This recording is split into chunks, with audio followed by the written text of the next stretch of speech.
समर्पित ये शरीर, चाहे गृहस्थ हो चाहे विरक्त, अब वो उसी तरह से प्यार दुलार लायक है जैसे हम ताम्र पात्र को मार्जन करके पवित्र स्थान में ऊंचे पे रखते हैं। क्यों? क्योंकि ये श्री जी की सेवा में आएगा, तो ये श्री जी की सेवा पात्र होगा। शरणागत का चिंतन कैसा होता है? इसीलिए तुम बाहरी त्याग तो देख सकते हो, लेकिन आंतरिक समर्पण नहीं देख सकते हो। जो प्रभु के शरणागत हो जाता है उसकी कोई जाति नहीं होती, उसका कोई गोत्र नहीं होता, कुल नहीं होता उसका कोई, उसका वही कुल होता है, वही जाति होती है, वो गोत्र होता है जहां समर्पित हो जाता है।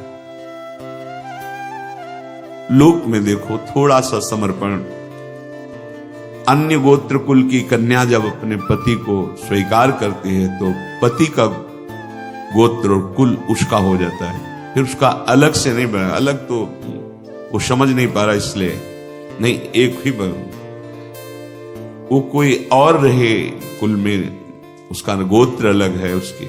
और वो जब पति को स्वीकार हुई तो पति के गोत्र में गोत्र मिल गया, पति के कुल में कुल मिल गया, अब उसका अलग से कुल गोत्र नहीं।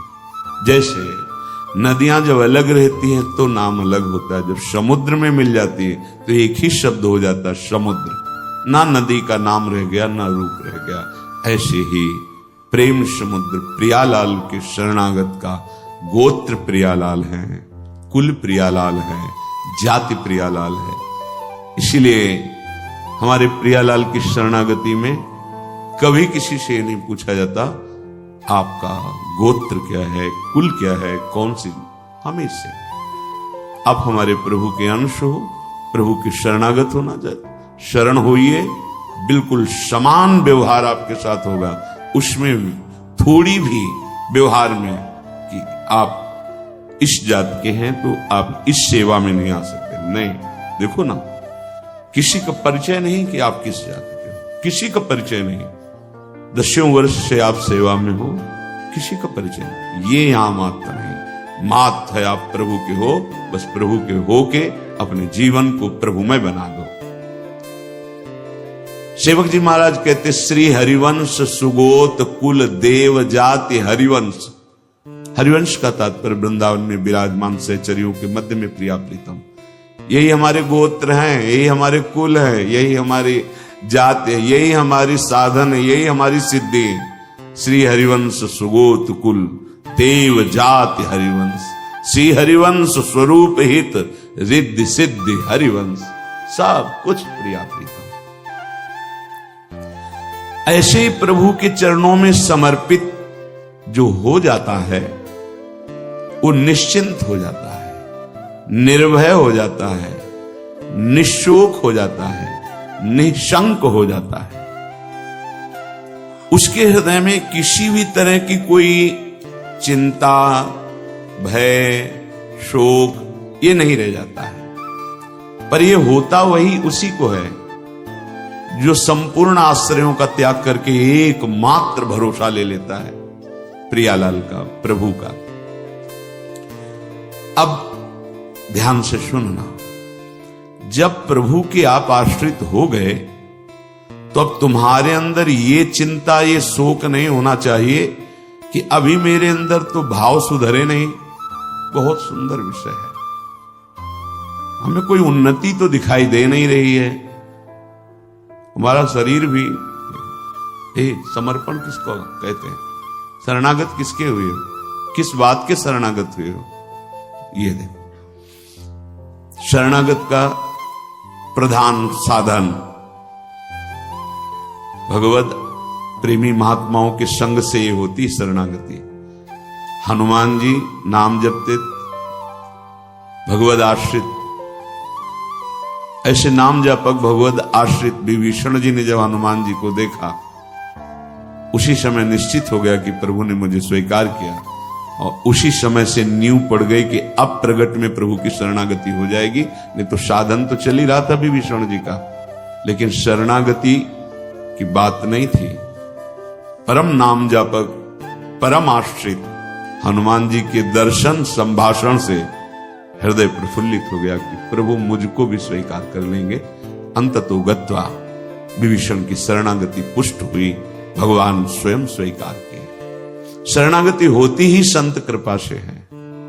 अगर महापुरुषों का संग न मिले तो यहां तक पहुंच ही नहीं हो पाएगी। विविध साधनों के जाल में फंसे रहोगे। बहुत ध्यान देने की, हम लोग यही परेशान होते रहते हैं। हमारे भाव नहीं बढ़े, हमारी वृत्तियां नहीं सुधरी। भगवद आश्रित हो, नाम जब चल रहा है ये पकड़ना है तुम्हें, यही शरणागति का स्वरूप है। आश्रित है और नाम जो। अब हमारे भाव बढ़े ना बढ़े, वृत्तियां ठीक हो ना ठीक हो, ये हमारा विषय नहीं है। बहुत महापुरुषों के वचन और ये हृदय की बात कह रहा हूं। जब साधना के समय कहते तो हम यही कहते कि हम तो अब अपने हृदय की बताएं, बस हम इतना ही साधन अब जानते हैं। जब हितदाम में छोटी कुटिया, महाराज जी इसका मतलब मैं नहीं समझ पा रहा। करते तो हम लोग भी ऐसे हैं, पर मतलब कुछ फर्क तो, मतलब इसका मतलब क्या? हम कहा देखो मतलब तो नहीं समझा सकते, पर इतना कह सकते हैं कि जबान से अगर कुछ निकला तो श्री जी, शरीर से कुछ हुआ तो श्री जी की इच्छा। अब न इच्छा रह गई है और न मैं रह गया है, वो सब समर्पित हो गया है। अब कैसे कब कहां हुआ पता नहीं चला। जैसे तुम्हारे किशोर अवस्था में मुछ किस तारीख को निकली पता चला? मूछ भैया 9:10 में मूछ निकली थी, अमुक तिथि तारीख पता नहीं। और आपे की तो निकली, क्यों नहीं पता? ऐसे आपे की तो शरणागति कब और कैसे हो गई पता नहीं चला।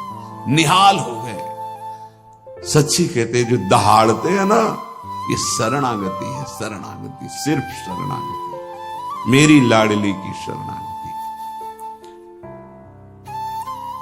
कभी कभी जब आसन पे बैठे होते हो, ये कभी कभी आते तो महीने 2 महीने भाई सुनो सुनो, बहुत हम तुम्हें सार की बात मुरारी बता रहे हैं, बस बस शरणागति, आश्रित हो जाओ।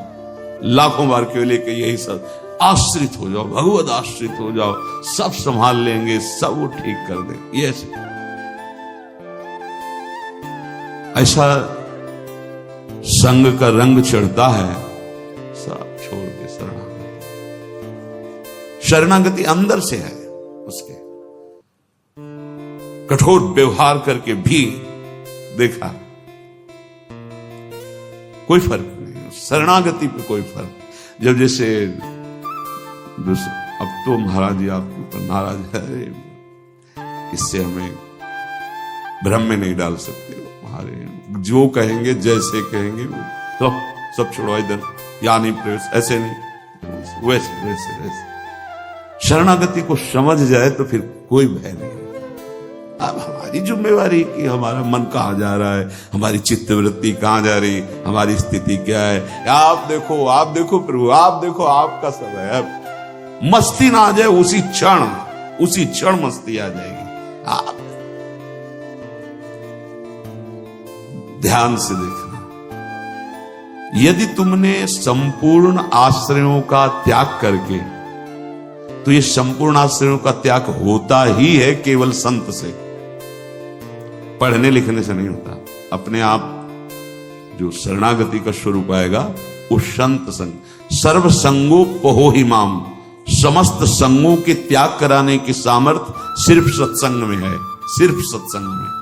बिना संत महापुरुषों के ये शरणागति नहीं होती।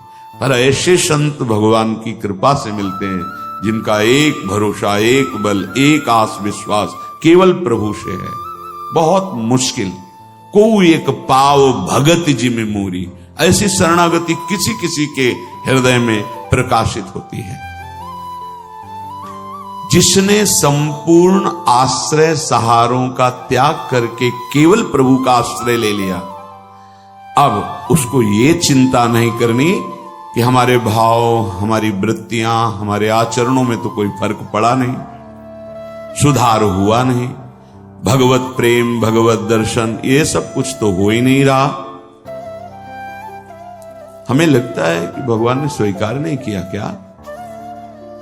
मेरी अयोग्यता नहीं गई, मेरा अनाधिकारिता, निर्बलता, ये सब वैसे की वैसे ही है। तो यदि तुम्हारे अंदर इनकी चिंता है और भय है तो वास्तविक तुम शरणागत नहीं हुए।